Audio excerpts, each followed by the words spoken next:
कि एक सब्जेक्ट होता है थर्ड सेमेस्टर में, इंजीनियरिंग के थर्ड सेमेस्टर में, जिसमें लगभग आधे से ज्यादा क्लास जो है फेल हो जाती है, वो होती है mathematics 3। Hello everyone, welcome back to today's new video. Direct second year engineering में लगभग बहुत सारे स्टूडेंट्स के एडमिशन्स जो है अभी हो चुके हैं और अभी वो इंतजार कर रहे हैं कि आखिर कॉलेज कब स्टार्ट होगा। तो दोस्तों, आपका कॉलेज जो है जल्द ही स्टार्ट हो जाएगा। जैसे ही कॉलेज स्टार्ट होता है आपको चैनल के ऊपर अपडेट मिल जाएगा। दोस्तों, आज की वीडियो में मैं आपको कुछ ऐसी टिप्स बताने वाला हूँ जो आपके लिए काफी ज्यादा हेल्पफुल हो सकती है जब भी आपका इंजीनियरिंग का कॉलेज स्टार्ट हो जाएगा।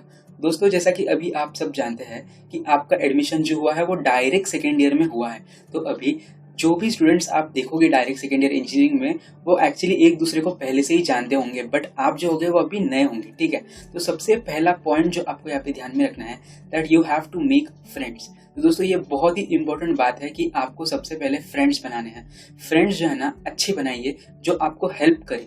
अभी अगर आप इंजीनियरिंग के सेकेंड ईयर में देखोगे तो उनका लगभग आधा सिलेबस जो है हो चुका होगा रेगुलर स्टूडेंट्स का, बट अभी आप डायरेक्ट सेकेंड ईयर के हो तो आपके लिए एक छोटा सा कोर्स ऑर्गेनाइज कर सकता है आपके कॉलेज, जिसमें आपको जो कुछ भी पेंडिंग है वो सब कुछ पढ़ाया जाएगा। बट दोस्तों, यहाँ पे फ्रेंड्स की जरूरत बहुत ज्यादा पड़ती है, क्योंकि जब भी आप कोई नई चीज सीखते हो ना तो उसे समझने में थोड़ी मुश्किल होती है। ठीक है, और आप डायरेक्ट सेकेंड ईयर के हो तो आपको थोड़ी ज्यादा मुश्किल हो सकती है। तो उस टाइम पे आपको आपके फ्रेंड्स ही काम आ सकते हैं। आप उनसे पूछ सकते हो कि ये कैसे करना है, ये कैसे सॉल्व करना है। अगर कोई नोट्स होंगे तो वो आपसे नोट्स शेयर कर सकते हैं। अगर कोई चीजें होगी, अगर कोई क्वेश्चन पेपर्स होंगे जो आपको चाहिए होंगे, या फिर कोई हेल्प अगर आपको किसी से चाहिए होंगी, तो उसके लिए आपको फ्रेंड्स की जरूरत पड़ने वाली है। क्योंकि आप डायरेक्ट सेकेंड ईयर के स्टूडेंट हो तो सबसे पहले बात की शुरुआत आपको ही करनी पड़ेगी।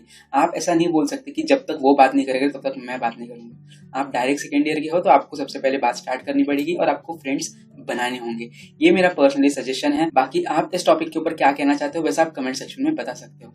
सेकेंड इंपॉर्टेंट टिप जो मैं यहाँ पे आपको देना चाहूंगा वो ये है, download the syllabus and start study. तो दोस्तों, अभी आपका एडमिशन हो चुका है, आपको पता चल चुका है कि आपका एडमिशन कौन सी कॉलेज में हुआ है और कौन सी ब्रांच में आपका एडमिशन हुआ है। तो अभी आपको ज्यादा कुछ नहीं करना है, आपको सिंपली आपकी वेबसाइट के ऊपर जाना है।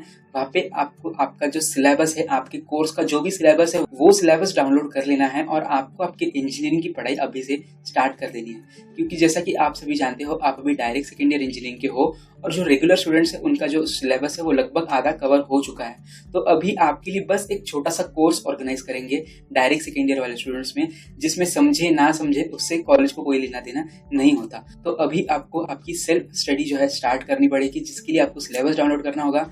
और सिलेबस डाउनलोड करके आप एक एक पॉइंट देख सकते हो और उस पॉइंट के अकॉर्डिंग आप आपकी स्टडी जो है यहाँ पे स्टार्ट कर सकते हो। स्टडी के लिए आप बुक्स रेफर कर सकते हो, आप आपके फ्रेंड्स की हेल्प से उन्हें पूछ सकते हो कि मैं कौन सी बुक रेफर करूँ। आप यूट्यूब की हेल्प ले सकते हो, आप गूगल की हेल्प ले सकते हो। ठीक है, तो इन शॉर्ट मैं आपको इतना बताना चाहता हूँ कि आपको आपका सिलेबस डाउनलोड कर देना है और आपकी पढ़ाई स्टार्ट कर देनी है, जिससे कि जब भी आपकी एग्जामिनेशन होंगी तब आपको कोई भी दिक्कत नहीं होगी।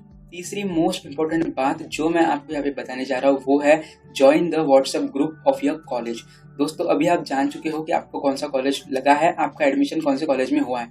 तो अभी आपको आपके जो भी क्लास का सीआर है, मॉनिटर है, उससे कांटेक्ट करना है और उससे बोलना है कि प्लीज मुझे अपने व्हाट्सएप ग्रुप में ऐड कर लो, जिससे कि आप कॉलेज के ऑफिशियल ग्रुप में ऐड हो जाओगे और आपको जितने भी अपडेट्स रहेंगे वो आपको व्हाट्सएप के ऊपर मिलते रहेंगे। व्हाट्सएप ज्वाइन कर लिया। अभी अगली इंपॉर्टेंट चीज जो मैं आपको यहाँ पे बताने चाह रहा हूँ वो ये है कि एक सब्जेक्ट होता है थर्ड सेमेस्टर में, इंजीनियरिंग के थर्ड सेमेस्टर में, जिसमें लगभग आधे से ज्यादा क्लास जो है फेल हो जाती है, वो होती है मैथमेटिक्स 3, जिसे हम M3 भी बोलते हैं। दोस्तों, M3 में बहुत सारे स्टूडेंट जो है फेल हो जाते हैं जस्ट बिकॉज वो M3 की पढ़ाई अच्छे से नहीं कर पाते।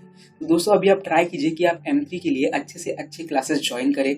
आप आपके कॉलेज के आजू बाजू की क्लासेस देख सकते हो, उधर जाके विजिट कर सकते हो और उन्हें पूछ सकते हो कि कैसा सिनारियो है, मतलब आपको किस तरह से पढ़ाया जाएगा, जैसे कि आप डायरेक्ट सेकेंड ईयर के स्टूडेंट हो। तो वैसा आप सब कुछ पूछताछ करके आपके लिए M3 के लिए एक बहुत ही बढ़िया क्लास जो है यहाँ पे ज्वाइन कर सकते हो, जिससे कि आपको मैथमेटिक्स में कोई भी प्रॉब्लम ना आए और आपका सब्जेक्ट जो है अच्छे से क्लियर हो जाए। दोस्तों, ये मैं पर्सनली आपको टिप दे रहा हूँ, बाकी ज्वाइन करना ना करना वो आपकी मर्जी है। आप सेल्फ स्टडी करके आपका M3 क्लियर कर सकते हो तो वो आपकी मर्जी है, या फिर आप क्लास ज्वाइन करना चाहो तो वैसे आप क्लास के लिए भी सर्च कर सकते हो। बट जहाँ तक मुझे ऐसा लगता है कि बहुत सारे स्टूडेंट्स जो है लगभग क्लासेस ही ज्वाइन कर लेते हैं मैथ्स के लिए, बाकी आपकी मर्जी है। पांचवी इंपॉर्टेंट चीज जो मैं आपको अभी बताने चाहता हूँ वो ये है कि आप कॉलेज एक्सप्लोर कीजिए। देखिए दोस्तों, जब भी आप कॉलेज में जाते हो तब कॉलेज जो है बहुत बड़ा होता है, आपको पता नहीं होता कि कौन सा डिपार्टमेंट कहाँ पे है, कौन से क्लासेस कहाँ पे है। तो आप कॉलेज को जरूर एक्सप्लोर कीजिए। लाइब्रेरी कहाँ होती है, कैंटीन कहाँ होती है, हॉस्टल वगैरह कहाँ होता है, ये सब आपको एक्सप्लोर करना है। देखना है कि कॉलेज में आपको क्या क्या सीखने को मिलेगा। क्लब्स होते हैं, ग्राउंड्स होते हैं, क्या क्या गेम्स आप खेल सकते हो, सब कुछ कैसा होता है कॉलेज में, वो एक बार आप सभी को जान लेना है। आपको एनवायरनमेंट में मिक्स हो जाना है, जिससे कि आपका पढ़ाई में भी अच्छे से कॉन्सेंट्रेट होगा। आपको कॉलेज से मोटिवेशन लेनी है, आगे बढ़ने के लिए एक इंस्पिरेशन लेनी है। दोस्तों यही थे कुछ टिप्स जो मैं आपको आज की वीडियो में बताने वाला था। बाकी आज की वीडियो में आपको सारे टिप्स पसंद आ गए होंगे तो वीडियो को जरूर लाइक कीजिए। आप किस टॉपिक के ऊपर वीडियो चाहते हो वैसा आप कमेंट्स में बता सकते हो। आज की जानकारी आपके लिए हेल्पफुल रही तो वीडियो को जरूर लाइक कीजिए। ऐसी आने वाली अपडेट्स के लिए चैनल को सब्सक्राइब कर दीजिए। तो मिलते हैं दोस्तों नए वीडियो में नए अपडेट के साथ।